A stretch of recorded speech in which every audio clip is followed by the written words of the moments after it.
తిరిగి బీసీఎన్ న్యూస్కి స్వాగతం. అపోహలు వీడి అవయవదానానికి అంతా స్వచ్ఛందంగా ముందుకు రావాలని, ఇతరుల ప్రాణాలను కాపాడాలని జిల్లా కలెక్టర్ ఎంఎన్ హరీందర్ ప్రసాద్ పిలుపునిచ్చారు. All India body donors association ఆధ్వర్యంలో ఆగస్టు 15వ తేదీ వరకు నిర్వహించ తలపెట్టిన అవయవదాన పక్షోత్సవాలను స్థానిక జీవీఎంసీ పార్కు సమీపంలోని గాంధీ విగ్రహం వద్ద కలెక్టర్ జెండా ఊపి ప్రారంభించారు. ఈ సందర్భంగా కలెక్టర్ మాట్లాడుతూ దాతలు సరైన సమయంలో స్పందించకపోవడం వల్ల ఎంతో మంది ప్రాణాలు కోల్పోతున్నారని విచారం వ్యక్తం చేశారు. గత 5 ఏళ్లలో రాష్ట్రంలో 90,000 మందికి అవయవాలు అవసరం కాగా 923 మందికి మాత్రమే అందించగలిగామని గుర్తు చేశారు. పూర్వ గణాంకాలను చూస్తే సరైన సమయంలో అవయవదానం జరగక దాదాపు 5 లక్షల మంది మృత్యువాత పడుతున్నారని కలెక్టర్ తెలిపారు. ఈ పరిస్థితి మారాలని అందరూ సహృదయంతో ముందుకు రావాలని విజ్ఞప్తి చేశారు. గొప్ప ఉద్దేశంతో ఈ ర్యాలీ అనేది నిర్వహించడం జరుగుతున్నది. ప్రజల మధ్యలో ఆహ్వానం కల్పించాల్సిన అవసరం చాలా ఉంది. చాలా మందికి దీనివల్ల ఒక ప్రాణాన్ని పోషించే అవకాశం ఉంది అని తెలుస్తూ కూడా వాళ్ళు ముందుకు రావడం లేదు. ఎందుకంటే వాళ్ళు కొన్ని అభియోగాలు ఉన్నాయి. ఇది కరెక్ట్గా జరుగుతాయా, సరైన వ్యక్తికి మనము ఆర్గన్ చేర్చగలమా, అదేవిధంగా దీనివల్ల వాళ్ళకు జరిగే మేలు గురించి కూడా సరైన అవగాహన లేదు.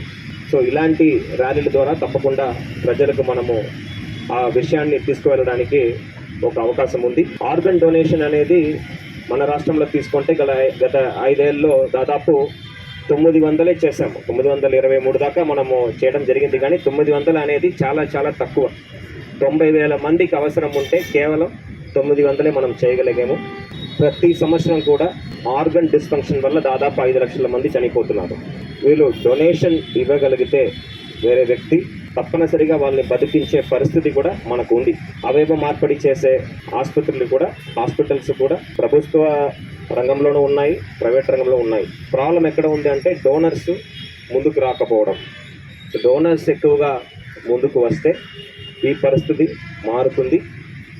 దీని గురించి ప్రత్యేకంగా మనము జీవన్ దాన్ అనే ఒక సంస్థ ఏర్పాటు చేయడం జరిగింది. దాని ద్వారానే ఈ రిజిస్ట్రేషన్స్ అన్నీ కూడా ఎవరికి అవసరం ఉందో వాటికి సంబంధించిన రిజిస్ట్రేషన్స్ అన్నీ కూడా జరుగుతున్నాయి.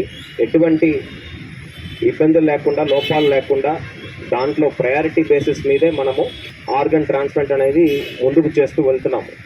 ఇష్యూస్ వచ్చినాయి, especially with respect to kidney transplant. అవి కూడా ప్రైవేట్ రంగంలో జరిగినవి తప్ప ప్రభుత్వం ద్వారా మనము చేపడుతున్న అవయవ మార్పిడి ఎక్కడ కూడా ఇష్యూ లేకుండా సక్రమంగా జరుగుతుంది. ఎన్టీఆర్ వైద్య సేవ సంస్థ ద్వారా కూడా మనము కెడవర్ ట్రాన్స్ప్లాంట్కి వెసులుబాటు కల్పించున్నాం. దాంట్లో మార్పిడి తర్వాత ట్రీట్మెంట్ చేసుకోవడానికి కూడా కలిపి మనము ప్యాకేజెస్ అన్నీ కూడా ఇవ్వడం జరిగింది. ప్రజలు దీన్ని దృష్టిలో పెట్టుకొని ముందుకు రావాలి, ఎక్కువగా ముందుకు వచ్చి వాళ్ళు అవయవదానాలు చేయాలని ఈ సందర్భంగా తెలియజేస్తున్నాను. డాక్టర్స్ కమ్యూనిటీ కూడా చాలా ఎఫర్ట్ తీసుకుంటున్నారు దీని గురించి అవగాహన కల్పించడానికి. ఎన్జిఓస్ కూడా చాలా ప్రయత్నాలు చేస్తున్నారు. ఇవన్నీ కూడా కేంద్ర ప్రభుత్వం తీసుకువచ్చే కొత్త విధానాల వల్ల ఇంకా మెరుగైన మనము చికిత్సలు ఇప్పించగలము, ఇంకా ఎక్కువ అవయవ మార్పిడి చేయగలమని నేనైతే గట్టిగా నమ్ముతున్నాను. మీరు అందరూ కూడా, ప్రజలందరూ కూడా దీని గురించి పూర్తిగా ఆహ్వానం పెంచుకొని ఎక్కువ ముందుకు రావాలని ఈ సందర్భంగా తెలియజేస్తున్నాను. చాలా కేసెస్లో వాళ్ళకు ఒక భయం ఉంది, దీనివల్ల ఏదైనా మనకి ఇష్యూస్ వస్తుందా, డొనేషన్ వల్ల మనకి ఏదైనా ఫ్యూచర్లో ప్రాబ్లమ్స్ వస్తుందా, ఇది కరెక్ట్ అయిన రెసిపియంట్కి వెళ్తుందా, ఇవన్నీ ఉన్నాయి.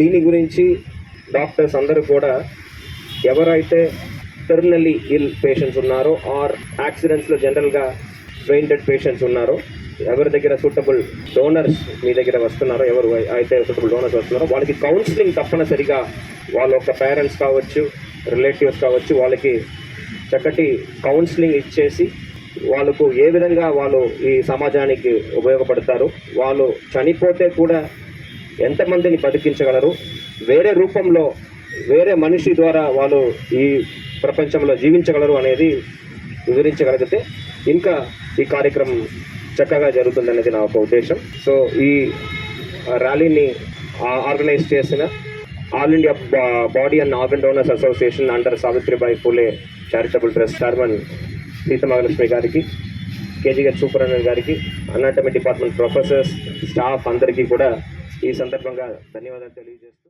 అనంతపురం జిల్లా హిందూపురంలో దారుణం జరిగింది. తూమకుంటలో సైకో రెచ్చిపోయాడు. 7 ఏళ్ల పాపను హత్య చేసి అనంతరం ఆ చిన్నారి మృతదేహాన్ని పెన్నా నది ఒడ్డున పాతిపెట్టాడు. విషయం తెలుసుకున్న పోలీసులు నిందితుడిని అరెస్ట్ చేశారు. పాప మృతదేహం కోసం గాలిస్తున్నారు. గతంలో సైకో గంగాధర్ ఓ మహిళను దారుణంగా హత్య చేసినట్లు గుర్తించారు. గంగాధర్పై మొత్తం 3 కేసులున్నాయని, మహిళలపై సైకో గంగాధర్ అఘాయిత్యాలకు పాల్పడుతున్నారని కఠినంగా శిక్షించాలని గ్రామస్తులు డిమాండ్ చేస్తున్నారు. తన భర్త సైకో అని వెంటనే కాల్చి చంపాలని పోలీసులను గంగాధర్ భార్య వేడుకుంటుంది. ఎస్సీ వర్గీకరణపై సుప్రీంకోర్టు ఇచ్చిన తీర్పు నేపథ్యంలో మాదిగ హక్కుల పోరాట సమితి రాష్ట్ర నాయకులు మానికొండ శ్రీధర్ ఆధ్వర్యంలో విజయవాడ తుమ్మలపల్లి కళాక్షేత్రం వద్ద అంబేద్కర్ విగ్రహానికి పాలాభిషేకం చేశారు. ప్రకాశం జిల్లాలో ప్రారంభమైన వర్గీకరణ ఉద్యమం దేశవ్యాప్తంగా నడిచిందన్నారు. సుప్రీంకోర్టు తీర్పుతో వర్గీకరణ సాధ్యమే అని నిరూపించామని, ఎస్సీ వర్గీకరణ మాదిగల చిరకాల కోరికని తెలిపారు.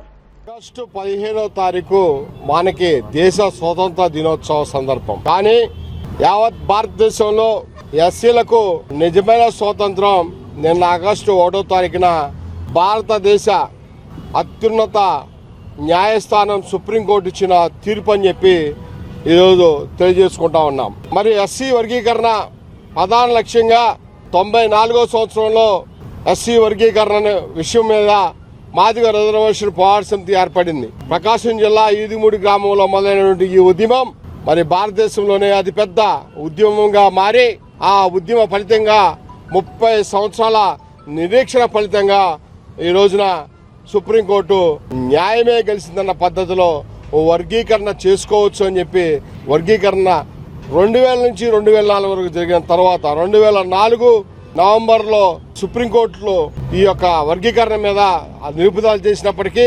అప్పుడున్నటువంటి 5 జడ్జీల కమిటీని ఇచ్చిన తీర్పును రద్దు చేసి ఈ రోజున 7 సభ్యుల కమిటీలో 6 న్యాయమూర్తులు ఏకగ్రీవంగా వర్గీకరణ విషయంలో ఎస్సీ యొక్క ఉపకులాలకి న్యాయం చేసిందని చెప్పి మేము హర్షం వ్యక్తం చేస్తాం. వార్తలు ముగించే ముందు ముఖ్యాంశాలు మరొక్కసారి.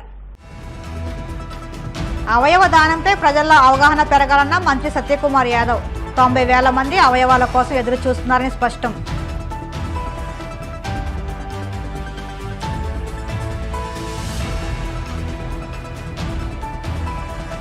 పార్టీలకు అతీతంగా రాష్ట్రాభివృద్ధికి సహకరించండి.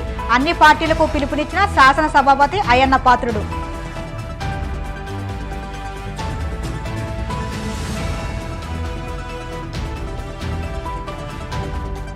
ఆసుపత్రికి వచ్చే రోగులకు మెరుగైన సేవలందించండి. కడప జిల్లా పోరుమామిళ్ల ఆసుపత్రి సిబ్బందికి సూచించిన బద్వేలు ఎమ్మెల్యే సుధా.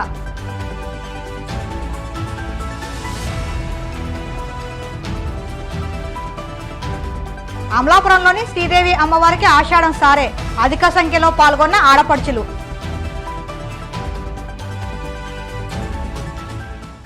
ఈ వార్తలు ఇంతటితో సమాప్తం. మరిన్ని వార్తల కోసం BCN digital YouTube channel, Facebook పేజీని ఫాలో అవ్వండి. అప్డేట్ వార్తల కోసం ప్లీజ్ సబ్స్క్రైబ్.